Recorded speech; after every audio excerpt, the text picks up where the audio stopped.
I am Bevann Fox, Bevannfox.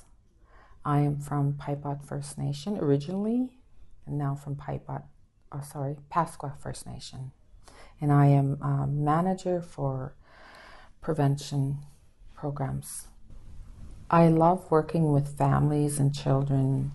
I have a team that helps create projects that help keep children from going into the social services system and helps keep the children with their families in the community, in their First Nation communities. So I like that part of what I do. I feel that is very important, that connection, and that's one of the things I work.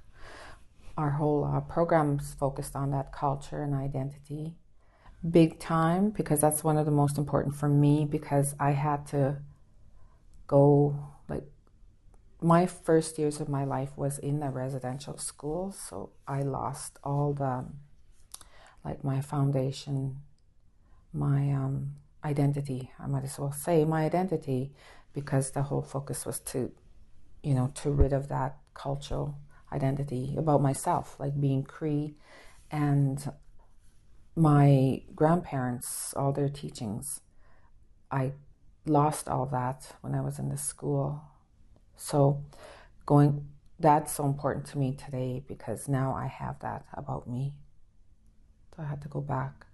I had to go back to my community, to my First Nation, and to the land, and go through ceremonies to find myself, to help heal. But it wasn't like one night it wasn't like one weekend or one day. It was like a whole over years to get to heal from the trauma from the school. In my community, they have practices like different. Cultural practice to me is like the way we live, our traditions. We have feasts, we honor our elders. We have ceremonies, the regular ones every year. We have the big lodge I think it's in June every year, in June or July. And everybody goes to those. So it's like a big reunion, or actually it's like a 3-day ceremony. So I think it's like in all that we do in the community. And I could do it here in the city, but being in a closed space, I can't do very much here, but maybe smudging, prayer. I want to learn my language. I want that to come back. I can speak it some days, and when I can speak it, I call my aunt, who's 94 years old, and she's fluent Cree.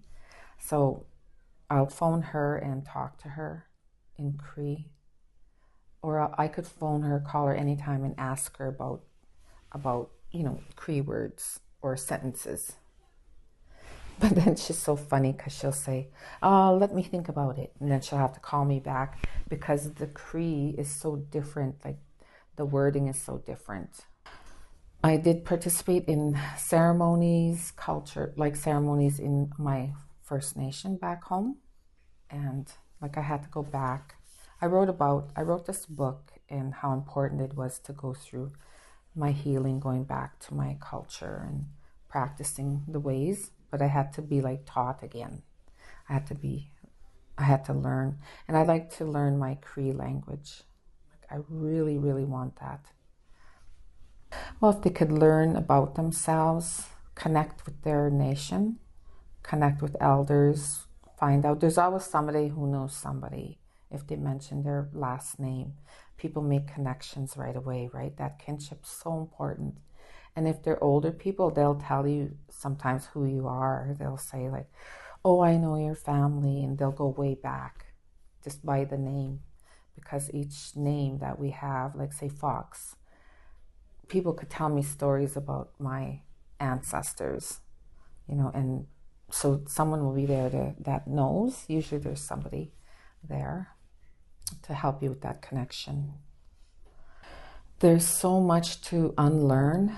There's so much, we have to kind of reprogram ourselves. For me, that's what I had to do, is reprogram, relearn. I wrote this book to help with that, because it takes you on a journey being what it's like in that residential school. It's very, there's not like a whole chapter on the pain and trauma, but there's a lot on the healing. And a lot of people, even the non-nation people, can relate to this. Like I wrote this book, Genocidal Love. I documented, went through back the trauma, visiting my trauma as a way of healing. And I wanted to leave it like a legacy for my children and grandchildren, that if they went through cycles from the residential school, that they could, if they read this book, things will make sense. Like they'll start to see a pattern. So more awareness, I guess, learning about the self like I did, a lot of searching and going back and reliving, even facing the pain, and going back to the cultural practices in the wherever they're from. Like myself, I went back to the nation and I documented that in here too, all the healing.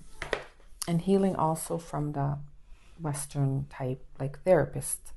I have a few therapists that I can call on. I have elders I can call on that worked with me and took me on this journey of healing. Like they actually took me into ceremony, and like it was in Manitoba, and I stayed there with them for like a month at this camp. So and every day, every other day was like a ceremony. But the one ceremony they took me through was 4 days, 4 nights. And it really helped to get a lot of the pain and looking at myself and getting it out, facing it. So it was a lot of crying and healing when I went through that. So that was like going back to the land. I was very fortunate to find people that helped me, but that was like after searching and asking for help. So I took 11 years to write this book, and it was published by the University Regina Press, and it's really doing well out there on the shelves. Like people are actually reading it, and it's helping people. So this is one way. Like I know I've read it myself 4 times, and it's used in some schools too. The name of this book is Genocidal Love, A Life After Residential School. So it's based on like fiction, based on true events, because I went through the residential school claim process. So I had to sign some document there about not saying negative about the church. And so we had to put fiction on it. So just names were changed, and I added some fun fiction humor too in here, like how to find a good Indian man. Things like that, and some crazy funny moments with my friends in here, just to kind of, like, it's not all about trauma, it's about healing and humor, how Indigenous people, we share this humor, like a lot of laughter too is healing. So this really helped me writing, journaling, a lot of journaling, writing every memory down. There's still so much racism here, and it's every day, and sometimes I think it's getting worse, and it shouldn't be, because I talk to groups too about reconciliation, and I'm really honored when the non-Indigenous companies contact me, and I'll do a introduction of myself and the book and about the residential school and that whole ideology and how it was meant to destroy our cultures. So I do meet with them, and I like that they're reaching out and wanting to learn about what happened, like the truth. And especially if they're like a huge organization, like I've had one with all across Canada, this one company, everybody came in, the numbers were just growing. We're talking about the residential schools and its effects and can they do today, and they asked me what can they do. So I think more awareness about the residential school and that threat that we were, like, I think we're a threat to people. That ideology is there, and so there's a lot of that discrimination, racism, stereotype is that threat of us. So that is there, and it turns into a threat, right? So we're always targeted in stores and even in, working In Regina, here mostly was stores. Like I had a lot of terrible incidents when I go into stores with my grandkids. But usually I address it right away and just ask them, not in a, I just ask them, what is the problem? And I'll ask for the manager because I feel like we're not being treated right, fairly. So right away I'll address it like that. But yeah, there's so much to say. Like, I don't know. Read a lot of books. There's a lot of books out there from Indigenous authors that are telling their story. And I think, like for me, I'm always going to be healing because I'll still have the nightmare or a trigger. But I know what it's about, right? So I'll have to look at that in myself. Because I'm just so glad I'm alive today. Like I could have been one of the little girls that, was buried there. They're finding these unmarked graves. That could have been me. And then I have my children today and my grandchildren, 4 grandchildren. So I feel like I'm really lucky to have survived that, and others didn't. And sometimes I feel that sadness for them, like an overwhelming pain for them. And I just hope that they're at peace. But I can't help but think about it, that I know survivor. Sometimes I don't like that title, but I did, like many of us survived. And then there's many of us still in that cycle, like addictions, domestic violence. It's like it's there, or poverty. So I could say so much about it, but most of it is said in my book. So if you start reading it, pick it up. It can be bought at Indigo's online and at Cole's bookstore. When I wanted something different, like nothing was changing. I was going through depression. I was going through like cycles of depression, and I was searching for help all the time. And that's what led me back to the land, back to my culture, back to ceremonies. And it's just that continuous searching because something was not right. Like I found myself in cycles of domestic violence, cycles of addiction. I was living all those, and I just was tired of it, and I just wanted more to life. My children were born, and I just needed to change. I wanted to be happy. So I had to break those cycles to find happiness, to find some peace in myself. So that's what made me I wanted to live, because I don't think I would be here because of that either. Sure, survived the residential school, but what about now? Like all that trauma and that cycle, I call it cycle of genocidal effects, are still continuing today. And that's what I was in that. And that I had to stop because I wanted to feel better, tired of being depressed. And it worked, going back and healing and writing.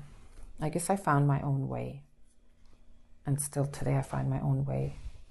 Like sometimes I'll just be alone, like nobody around me, because I like it, because it's nice and peaceful. And there was a time I couldn't be alone. Like I didn't see it as a nice, quiet, retreating time. You know what? I was seeing therapists. I was going to therapy, and it was helping me, but still something was missing.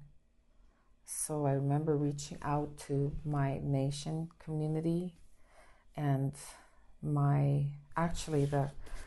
the Cookum, the grandmother I talk about in here, is her grandson. So he and his wife came and helped me, and they started to, smudge the house, and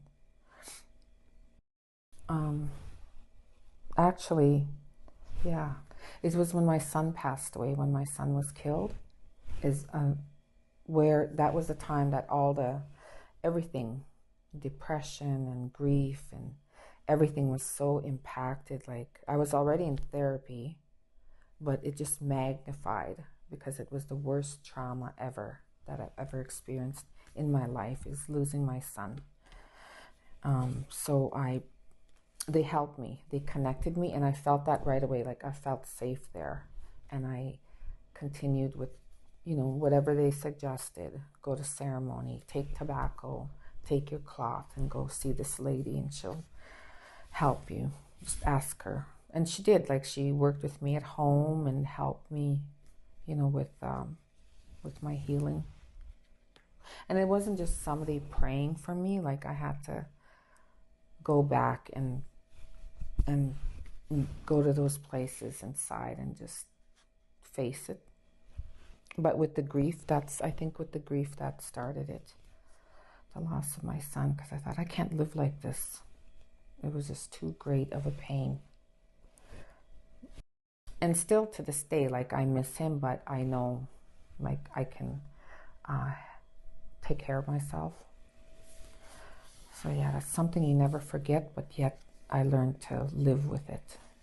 Just like with the school effects. I would just reach out to them. If they asked me, I would help them. I would, like I did a couple times, I helped young women connect with elders, female elders, male elders, the ones, because our elders work differently. There could be some for the mind, the mental, maybe the physical, the heart, like different areas. They're like doctors. The medicine doctors are the ones that are in our communities. So I would tell them to reach out, maybe the local, if they don't know anybody at all, maybe reach out to their local friendship center, or if they have a native organization in the city or town, to reach out, or call their nation. To be understanding and learn. There's so much information out there. There's books, there's online information. The calls to action, go through the 94 calls to action. Is it 94 or 91? 94. And just read through, because that was out 2015. Like even I go through it sometimes just to keep that fresh in my mind. Like have a study group on that maybe, or a noon hour at the workplace. Talk about the calls to action. Today we're going to talk about calls to action 1 at the noon break, a lunch teaching, whatever. Lunch and learn, they call it. And then have books. There's websites. I know some people like to read, or speakers. Reach out to, like myself, survivors from the school, and invite them to come and share at the workplace. What else? Have a book club. Get a group together and have a book club and read Indigenous books on this. What else? To tell others, right? Just to be aware and just keep educating yourself on residential schools, on truth and reconciliation. Like what is, and I say this too, what are you going to do? Like what can you do to be accountable to the calls to action? How did I say that? It was somebody else's quote from the university, and I asked her if I could use it. What can you do? How can you be accountable to the calls to action? What could you do? So that's a question back, I guess. No, I just thank you for this opportunity to share parts of my story.